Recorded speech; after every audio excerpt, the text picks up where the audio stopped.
अस्सलाम वालेकुम, welcome to another vlog. और आज का व्लॉग कुछ इस तरीके का है कि आज मैं आप लोगों को दिखाने वाली हूँ कि टब क्लीन कैसे करना है। यहाँ टाइम वेस्ट के बगैर मैं आपको बता दूँ कि वही तीन ऑप्शंस हैं, यानी कि स्विच का है और दूसरा वाटर इनलेट का और तीसरा वाटर ड्रेनेज का है, यानी कि वाटर पाइप। तो यहाँ सबसे पहले हमने तो स्विच ऑन करना है, लेकिन स्विच ऑन करने से पहले ये बात का ख्याल रखिएगा कि आपने अपनी मशीन को पहले तो बाहर से साफ़ कर लेना है। मैं ऑलरेडी बाहर से साफ़ कर चुकी थी, लेकिन ये जो अंदर की सफाइयाँ होती हैं कि उसके लिड को ओपन करने के बाद भी हमें कुछ सफाइयाँ करनी पड़ती हैं, तो वो आपने खुद करनी है। वो टब खुद क्लीन नहीं करेगा। टब क्लीन का मतलब ये है कि टब की सफाई और उसके अंदर की, यानी कि वो सारी सफाइयाँ जहाँ तक स्क्रू खोले बगैर, यानी मशीन को खोले बगैर हम नहीं पहुँच सकते, वो सारी क्लीनिंग मशीन आपको खुद करके देगी। अच्छा, वैसे तो सारी ऑटोमेटिक मशीन की क्लीन करने का एक ही प्रोसेस होता है, लेकिन यहाँ पर मैं आपको बता रही हूँ हायर ऑटोमेटिक वॉशिंग मशीन की क्लीन करने का, यानी टब क्लीन करने का प्रोसेस क्या है। मैं यहाँ आपको मेंशन करती चलूँ कि इस डिटर्जेंट बॉक्स में मैं डिटर्जेंट कभी भी नहीं डालती हूँ, मैं डायरेक्ट डालती हूँ। इस वजह से क्योंकि यहाँ अगर डिटर्जेंट जो है वो चिपक जाता है तो फिर उसको क्लीन करना बड़ा मुश्किल हो जाता है। चूँकि मैं एक बार डाल चुकी हूँ जो कि वो चिपक गया था, तो फिर वो मैं यही क्लीन करने की यहाँ पर कोशिश कर रही हूँ। नेक्स्ट स्टेप हमारा क्लीनिंग का ये है कि टब के ऊपर की जो सफाई है, यानी कि जाहिर सी बात है पाकिस्तान में डस्ट पॉल्यूशन का बहुत ज़्यादा इशू है, तो यहाँ पर भी डस्ट काफ़ी चिपकी भी हो जाती है, तो मैं इसको हर बार क्लीन करती ही रहती हूँ। तो यहाँ तक चूँकि पानी नहीं आता टब का, तो इस वजह से इसको आपने खुद ही क्लीन करना है। टब के ऊपर से सफाई करने के बाद हमारे आते हैं फिल्टर्स। आपको टब क्लीन लगाने से पहले अपने फिल्टर्स को खाली करके उसको अच्छे से क्लीन करके वापस लगा देना है। यानी आपका जो टब क्लीन का प्रोसेस है वो इसके लिए नहीं है, बल्कि वो सिर्फ और सिर्फ टब के लिए है। तो ये फिल्टर्स को आपको खुद ही क्लीन करना है और मैं यहाँ इसको क्लीन कर रही थी। ओपन करने का तरीका मैं आपको पिछली वीडियो में भी बता चुकी हूँ, अगर आपने नहीं देखा है तो एंड स्क्रीन पे आपको उसका लिंक मिल जाएगा। और चूंकि मैं बहुत सारे कपड़े वॉश कर चुकी थी ऑलरेडी, तो इसलिए आप देखेंगे इसमें कितना ज़्यादा डर्ट है, तो मैं इसको निकालूंगी। इसके पाइप वाटर के नीचे आपने इसको वॉश कर देना है, तो आपकी जो नेट है वो बिल्कुल क्लीन हो जाएगी, लेकिन उस तरीके से क्लीन नहीं होगी जिस तरह के आप टब क्लीन के बाद इसको देखेंगे। अच्छा, यहाँ फिल्टर को पानी से क्लीन करने के बाद मैंने इसको बंद करके दोबारा लगा देना है, लेकिन लगाने से पहले जो फिल्टर की स्पेस है, यानी जहाँ फिल्टर हम लगाते हैं उसकी साइड्स को भी आपने क्लीन कर देना है, क्योंकि समटाइम वहाँ पर भी काफ़ी डर्ट जमा हुआ होता है, जैसे कि आप लोग देख रहे होंगे। और अच्छी तरह से डर्ट क्लीन करने के बाद मैंने फिल्टर को वापस लगा दिया, और यही प्रोसेस मैंने दूसरे फिल्टर के साथ भी किया है। उसको निकाला और उसकी सारी डर्ट निकालने के बाद उसको टैप वाटर से वॉश किया, देन उसकी स्पेस की क्लीनिंग करके और मैंने फिल्टर्स को वापस लगा दिया। और जैसे कि आप लोग देख रहे होंगे कि इन दो फिल्टर से ही ये कितना ज़्यादा डर्ट निकला है। तो फिल्टर का काम यही है कि वो सारी डर्ट अपने अंदर ले लेता है और बाकी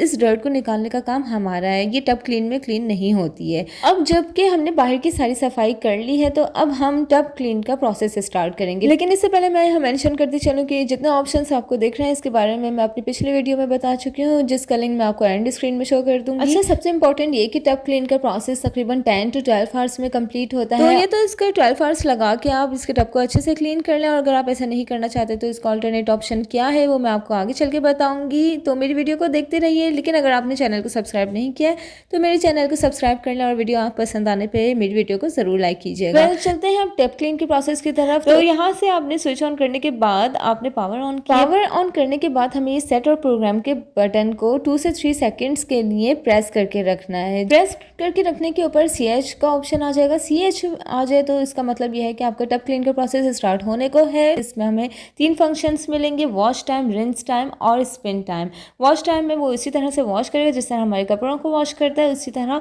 और रिंस टाइम में उसी तरह वो पूरे टब को 3 मरतबा खंगाल देगा ताकि जो पाक वगैरह होना है वो पाक हो जाता है। और स्पिन टाइम में ये टब को अच्छे से ड्राई कर देगा, यानी अंदर से और बाहर से टब अच्छे से ड्राई हो जाएगा। यहाँ प्रोसेस स्टार्ट करने के बाद जब ये थोड़ा सा पानी ले लेता है तो मैं इसमें सर्फ थोड़ा सा ऐड करूंगी। वो इस वजह से जो टब के अंदर एक स्मेल सी बस जाती है उसको खत्म करने के लिए आप इसमें थोड़ा सा सर्फ भी ऐड कर सकते हैं। इससे आपके टब की स्मेल भी खत्म हो जाएगी और टब अच्छे से यानी क्लीन भी हो जाएगा। सर्फ डालने के बाद मैंने इसको दोबारा से बंद किया है और फिर मैंने इसको दोबारा से स्टार्ट कर दिया। और जनाब हमारे टब क्लीन का प्रोसेस यहाँ से स्टार्ट हो गया है। तो इसका फर्स्ट स्टेप ये है कि ये इनलेट के जरिए अपने टब में पूरे तरीके से पानी फिलअप कर लेगा, यानी कि ऊपर तक का पानी इसमें फिल होगा। और चूंकि मैंने आपको बताया कि इसका जो टाइम ड्यूरेशन है वो तकरीबन 10 to 12 आवर्स है, तो इसके हिसाब से आप ये सोचें कि इसका प्रोसेस कितना स्लोली होगा। तो इस हिसाब से आपको थकना नहीं है, बल्कि इसको रात में लगाएं और फिर आप सुकून से सो जाएं। जब आप सुबह उठेंगे तो ये पूरा कंप्लीट हो चुका है। मैं बताते चलूँ कि बहुत से लोग मुझसे पूछ रहे थे कि ऑटोमेटिक मशीन के लिए आप कौन सा सर्फ यूज़ करती हैं, तो वो है ये सर्फ एक्सेल मैटिक,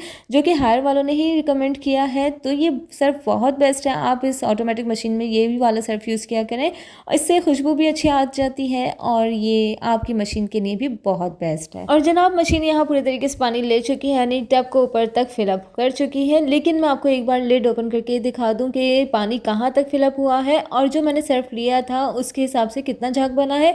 तो आप भी चाहें तो इतना ही सर्फ ले सकते हैं, यानी इतना ही झाग बनेगा, वो भी इनफ ही है। अच्छा, इसका प्रोसेस चूँकि बहुत ज़्यादा लंबा है तो मैंने भी ऐसा ही किया था कि मैंने रात में लगाया और मैं पीएच आने के बाद सो गई थी। उसके बाद जब मैंने उठ के सुबह देखा तो ये पूरे तरीके से क्लीन हो चुकी थी।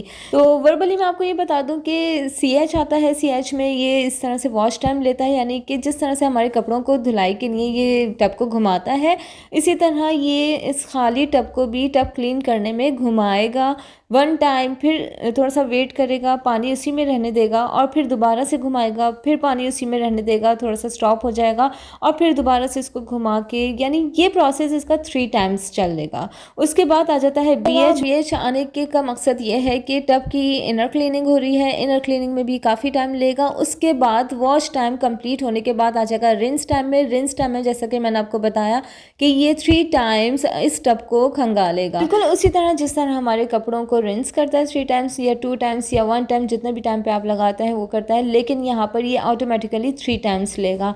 इसके बाद आ जाता है स्पिन टाइम। तो स्पिन टाइम में ये टब को अंदर से भी और बाहर से भी अच्छी तरह से ड्राई कर देगा, यानी कि जब मैंने सुबह ये खोला, चूँकि मैं उसकी वीडियो नहीं बना सकी इसलिए मैं आपको शो नहीं कर पा रही हूँ, लेकिन जब सुबह मैंने खोला तो टब बहुत अच्छे से क्लीन हुआ था। अब आ जाता है इसका ऑल्टरनेट ऑप्शन, जो कि हर किसी के लिए बहुत ज़्यादा ईजी है, क्योंकि हर कोई 10 to 12 आवर्स मशीन को लगा के नहीं सो सकता, क्योंकि एक तो एक फिकर सी लगी रहती है कि आपने मशीन लगाई हुई है और दूसरा ये इलेक्ट्रिसिटी कंज्यूम भी करता है। तो इसका जो ऑल्टरनेट ऑप्शन है वो सेम एग्जैक्टली वैसा ही है जैसा कि हम लोग कपड़े वॉश करते हैं। जिस तरह से हम सारे ऑप्शंस लेते हैं कि water level, wash time, rinse time और फिर स्पिन टाइम, तो आपने वो सारे ऑप्शंस लेने हैं, लेकिन आपने वाटर लेवल जो है इसको फुल रखना है। उसके बाद आपने वॉश टाइम भी आप अपनी मर्जी से लगा सकते हैं कि 3 मिनट्स 5 मिनट्स, यानी टब कितनी देर में क्लीन हो, कितनी देर तक क्लीन होता रहे, आप उस हिसाब से वॉश टाइम ले सकते हैं। उसके बाद रिंस टाइम आ गया है कि आपको अगर टब पाक वगैरह करना है, यानी अगर आप 3 टाइम्स, 2 टाइम्स या 1 टाइम रिंस करना चाहते हैं तो आप रिंस टाइम का टाइम लगाएं। और इसके अलावा फिर आ जाता है स्पिन टाइम। स्पिन टाइम में ये होता है कि आप टब को ड्राई कर रहे हैं, तो आप अपने हिसाब से टाइमिंग्स रख सकते हैं। लेकिन यहाँ मैं आपको सजेस्ट करूँगी कि वंस अ ईयर आप अपने टब को ज़रूर क्लीन करें, यानी टब क्लीन का ऑप्शन ज़रूर यूज़ करें, क्योंकि टब क्लीन में इंटरनल क्लीनिंग हो रही होती है। अगर हम अल्टरनेट ऑप्शन ही यूज़ करेंगे तो इंटरनल क्लीनिंग नहीं होगी, बल्कि उसकी सिर्फ और सिर्फ एक्सटर्नल क्लीनिंग होगी, सिर्फ टब की क्लीनिंग होगी या फिल्टर्स की क्लीनिंग होगी, उसके अलावा इंटरनल क्लीनिंग नहीं हो सकेगी। तो अगर आप अपनी मशीन को सेफ रखना चाहते हैं तो वंस अ ईयर ज़रूर इसकी टब क्लीनिंग करें, ताकि जो है आपकी मशीन भी सेफ रहे और अंदर से भी इसकी क्लीनिंग होती रहे। अच्छा, आफ्टर टब क्लीनिंग यहाँ मेरी मशीन क्लीन हो चुकी है। जैसा कि मैंने आपको बताया कि मैंने जब सुबह उठ के देखा तो मेरा टब ऑलरेडी क्लीन हो चुका था।